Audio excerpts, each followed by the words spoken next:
അജി കേട്ടോ. അപ്പോൾ ഇന്ന് ഞങ്ങൾ ഏകദേശം രണ്ടാമത്തെ ക്ലാസ്സാണ്. ഒരു 2 ആഴ്ച മുന്നേ ഒരു ക്ലാസ് കൊടുത്തായിരുന്നു. 10 വർഷം മുന്നേ ചേച്ചി ലൈസൻസ് എടുത്താണ്. നമ്മളിപ്പോൾ ഏത് ഗിയറിലാണ് പോണേ ചേച്ചി? നമുക്ക് എത്ര സ്പീഡ് മതി ചേച്ചിക്ക്? 10 മതി. എന്നിട്ട് എത്ര സ്പീഡിൽ നമ്മൾ പോണെന്ന് നോക്കിയേ. യെസ്. അപ്പോൾ എത്ര സ്പീഡ് മതി നമുക്ക് കുഞ്ഞേ? ഇത് ഏത് ഗിയറിലാണ് ഉള്ളത് നമ്മൾ? ഈ ഗിയർ നമുക്ക് എന്തിനാ? ശരിക്കും ഈ ഗിയർ നമ്മൾ എപ്പോൾ വിട്ടതാ ഒന്ന് പറയുമോ? സ്റ്റാർട്ട് ചെയ്തിട്ട് ഇതിന്റെ ലോ എത്രയാ? നിന്ന വണ്ടീനെ എടുക്കാനുള്ള ഗിയറാണ് ഈ ഫസ്റ്റ് ഗിയർ. ഈ ഗിയറും കൊണ്ട് ചേച്ചി എത്ര സ്പീഡിലേ പോകാവൂ? 10 സ്പീഡില്. 10ന്റെ മേലോട്ട് ചേച്ചി ഈ ഗിയറിൽ പോകരുത്. അപ്പൊ ചേച്ചി ആക്സിലേറ്റർ എന്ത് ചെയ്യണം?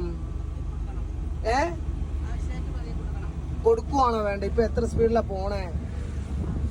മുന്നോട്ട് നോക്കിയാ സ്പീഡോമീറ്റർ ഇട്ടൊന്ന് ജസ്റ്റ് മുന്നോട്ട് നോക്കിയോ. മുന്നോട്ട് എത്ര സ്പീഡിൽ നമ്മൾ പോണേ? അപ്പൊ നമുക്ക് ശരി കൊടുക്കണ്ട, മെല്ലെ കൊടുക്കണ്ടോ. ഈ ഒരു സ്പീഡ് നമുക്ക് ഈ ഗിയറിലാണെങ്കിൽ ഉള്ളൂ. അപ്പൊ നമുക്ക് മുന്നോട്ട് നോക്കി പൊക്കോ. ഈ ചെറുതായിട്ട് കൊടുക്കണം, ചെറുതായിട്ട് കൊടുത്തു, മെല്ലെ സോഫ്റ്റ് ആയി, ടെൻഷൻ അടിക്കുകയേ വേണ്ട. അപ്പൊ ചേച്ചി 1.5 ആഴ്ച മുന്നേ ഒരു ക്ലാസ് എടുത്ത് പോയിട്ട് ഇന്ന് 2ാമത്തെ ദിവസം എൻ്റെ കൂടെ വന്നാണ്. ഞാൻ നേരെ കാര്യങ്ങൾ പറഞ്ഞു. ഫസ്റ്റ് ഗിയർ മതി. ഫസ്റ്റ് ഗിയറിൽ 10ന്റെ മേലെ നമുക്ക് പോകണ്ട. ബ്രേക്കിൽ നിന്ന് ഓൺ അടിക്കും. നമ്മുടെ കണ്ണ് ബാക്കോട്ട് മാത്രം നോക്കിയിരുന്നാൽ മുന്നോട്ട് നോക്കാൻ നമുക്ക് കണ്ണുണ്ടാവൂല. നമ്മളിപ്പോൾ പഠിച്ചു എന്ന് തുടക്കക്കാരായതുകൊണ്ട് ബ്രേക്കിൽ നിന്ന് വരുന്നവർ ആരെ കാണുന്നുണ്ട്? നമ്മളെ അവർ കാണുന്നുണ്ട്. നമ്മുടെ വണ്ടിയിൽ എല്ലാ കാര്യങ്ങളെല്ലാം ഉണ്ട്. അപ്പോൾ അവർക്ക് അറിയാൻ പഠിക്കുവാന്ന്. അപ്പോൾ നമ്മൾ ടെൻഷൻ അടിച്ച് മുന്നോട്ടുള്ള നോട്ടം കൂടെ ബ്രേക്കിലോട്ട് നോക്കിക്കഴിഞ്ഞാൽ നമുക്ക് മുന്നോട്ട് നോക്കാൻ ഉണ്ടാവില്ല.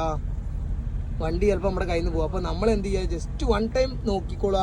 അത് കഴിഞ്ഞിട്ട് മുന്നോട്ട് നോക്കിയിട്ട് എൻ്റെ ഭാഗം ക്ലിയർ ആണെന്ന് നമ്മൾ ചേച്ചിനോട് തന്നെ ചോദിക്കുക. ചേച്ചി ചെരിഞ്ഞോ വളഞ്ഞോ പോവുകയാണെങ്കിൽ നമ്മുടെ ഭാഗം ക്ലിയർ അല്ല, ഇപ്പോഴത്തെ കാര്യം എല്ലാം പറയണേ. എന്നിട്ട് നമ്മൾ കണ്ണാടിയും കൂടെ നോക്കാൻ പോയി കഴിഞ്ഞാൽ ബാക്കിലുള്ളവർക്ക് നമ്മളെ കാരണം ബുദ്ധിമുട്ട് വരും. അപ്പോൾ നമ്മൾ നമ്മുടെ ലെഫ്റ്റ് സൈഡ് ചേർന്നാണോ പോണേ? എൻ്റെ ഭാഗത്തൊരു ക്ലിയറും ഇല്ലെങ്കിൽ ബാക്കിൽ നിന്ന് പോലീസുകാരൻ വന്നാലും മന്ത്രി വന്നാലും നമ്മൾ ടെൻഷൻ അടിക്കണ്ട. ഓക്കെ. അപ്പോൾ നമുക്ക് ഈ ഫസ്റ്റ് ഗിയറിലാണെങ്കിൽ ഈ 10 സ്പീഡിൻ്റെ മേലെ നമുക്ക് വേണ്ട. പക്ഷേ ആക്സിലേറ്റർ ചവിട്ടിക്കഴിഞ്ഞാൽ ചിലപ്പോൾ അത് 20-ലും 30-ലൊക്കെ പോകും. പക്ഷേ നമുക്ക് ഇതിൻ്റെ മേലെ പോകണ്ട. കാരണം ഇതാണ് ഏറ്റവും പവറുള്ള ഗിയർ. ഓക്കെ. ഫസ്റ്റ് ഗിയറാണ് പവർ. എന്ന് ഉദ്ദേശിച്ച് കഴിഞ്ഞാൽ ഒരു 55 വയസ്സല്ല, നമുക്ക് ഒരു തടി വെയിറ്റ്. നമ്മുടെ വീട്ടിൽ എനിക്ക് 50 കിലോയേ ഉള്ളൂ, എൻ്റെ ഡാഡിക്ക് ഒരു 80 കിലോ ഉണ്ടെന്ന് സങ്കല്പിക്കുക. ആ 80 കിലോ ഉള്ള ആളെ എടുക്കണ വെയിറ്റ് ഈ 50 കിലോ ഉള്ള ആളെ എനിക്ക് എടുക്കാൻ പറ്റുമോ? പറ്റൂല. പക്ഷേ ഞാനും മൂപ്പരും അദ്ദേഹം ഓട്ട മത്സരം വെച്ച് കഴിഞ്ഞാൽ ആരായിരിക്കും ജയിക്കുക? ആരായിരിക്കുക? ആ തടിയുള്ള ആളാണോ തടി കുറഞ്ഞ ആളാണോ ജയിക്കുക? യെസ്. അപ്പോൾ അതേപോലെയാണ് നമ്മുടെ ഗിയറും. ഫസ്റ്റ് ഗിയറിന് എന്താണ്? പവർ കൂടുതലാണ്, സ്പീഡ് കുറവാണ്. പവറാണ് അവനാണുള്ളത്. പക്ഷേ ഇതിൽ ഏറ്റവും സ്പീഡുള്ള ഏത് ഗിയറിനാ? 4th ഗിയറിനാ. അതിന് 35-ന്റെ എബോവ് സ്പീഡ് ഉണ്ടെങ്കിൽ അവന് 100 സ്പീഡ് വരെ നമുക്ക് ഏത് ഗിയറും കൊണ്ട് പോകാം? 4th ഗിയറിന് പോകാം.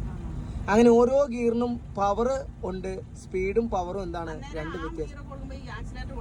അപ്പൊ കൊടുക്കണം. അത് ഞാൻ പറഞ്ഞുതരാം. ഇപ്പൊ ചേച്ചി ഇപ്പൊ നമ്മൾ അതൊന്നും ഇപ്പൊ ചിന്തിക്കണ്ട. ഞാൻ ഇപ്പൊ ജസ്റ്റ് ഒരു വീഡിയോ എടുത്തപ്പോ ഒന്ന് പറഞ്ഞ ചേച്ചി ഇപ്പൊ ഇന്നത്തെ കാര്യം എന്നാ? ഫസ്റ്റ് ഗിയർ മാത്രം. ഇനി നമ്മൾ കഞ്ഞി ഉണ്ടാക്കുവാണ്. കറി ഒന്നും ഇപ്പൊ ചിന്തിക്കണ്ട. വെള്ളം എടുത്തു, അരി അടുപ്പത്തിട്ടു, അതിനെ കഞ്ഞി ആക്കുക. ചോറ് പോലും ഇന്ന് ചേച്ചി എന്ത് ചെയ്യണ്ട? ആക്കണ്ട. ഓക്കെ. അപ്പൊ എന്റെ പിള്ളേരോട് ചേച്ചിക്ക് എന്നാ പറയാനുള്ളത്? ഞാൻ എങ്ങനെയുണ്ട് ഇവിടെ വന്നു കഴിഞ്ഞാൽ എൻ്റെ ഫോളോവേഴ്സായ എൻ്റെ മക്കൾക്ക് ലൈസൻസ് ഒക്കെ എടുത്തവർക്കും ഇനി എടുക്കാനുള്ളവർക്കും അവർക്ക് ഇവിടുന്ന് പഠിച്ചു പോകാൻ പറ്റുമെന്ന് ചേച്ചിക്ക് തോന്നുന്നുണ്ടോ? തോന്നുന്നുണ്ട്. വളരെ നല്ല ക്ലാസ്സാണ് ഈ പറഞ്ഞു തരുന്നത്. എല്ലാം നല്ലപോലെ മനസ്സിലാവുന്നുണ്ട്. അപ്പൊ ഞാൻ ഇനി ഇവിടുന്ന് ഇനി നിങ്ങൾ പഠിച്ചിട്ടില്ല എന്നുണ്ടെങ്കിൽ ഇനി നിങ്ങൾക്ക് പഠിക്കാൻ പറ്റുമെന്ന് തോന്നുന്നുണ്ടോ? ഇല്ല. ചേച്ചിക്ക് തോന്നുന്നുണ്ടോ? ചേച്ചിന്റെ ആത്മാർത്ഥമായിട്ട് പറയാം. ഇല്ല. അതുപോലെ നല്ല പറഞ്ഞു തരുന്നുണ്ട്. ഓക്കെ. അപ്പൊ ഞാൻ ചേച്ചിനോട് ചോദിച്ചതാണ്. ചേച്ചി ഇന്ന് 2ാമത്തെ ദിവസമായിട്ടുള്ളൂ, എന്നാലും എനിക്കൊരു വീഡിയോ എടുക്കണം തോന്നി. ഞാനൊരു വീഡിയോ എടുത്തു. ചേച്ചിന്റെ മനസ്സിലുള്ള അറിയണം. നമുക്ക് നമ്മുടെ കൂടെ പഠിക്കാൻ വരുന്ന മക്കൾക്ക് നമ്മൾ എത്രമാത്രം അവർക്ക് ഇമ്പ്രൂവ്മെന്റ് ആയിട്ട് കിട്ടുന്നുണ്ടെന്ന് അറിയണമെങ്കിൽ അവരോട് തന്നെ ചോദിക്കണം. അപ്പൊ ഇനി ചേച്ചിക്ക് കിട്ടണില്ല എന്നുണ്ടെങ്കിൽ എനിക്ക് വീണ്ടും എന്ത് ചെയ്യാണ്ട് ഞാൻ ചേച്ചിനെ ഇനി അറ്റാച്ച് ചെയ്ത് പഠിപ്പിച്ചു കൊടുക്കാമെന്ന് എനിക്ക് 100% ഉറപ്പുണ്ട്. അപ്പോൾ ഓക്കെ ബൈ.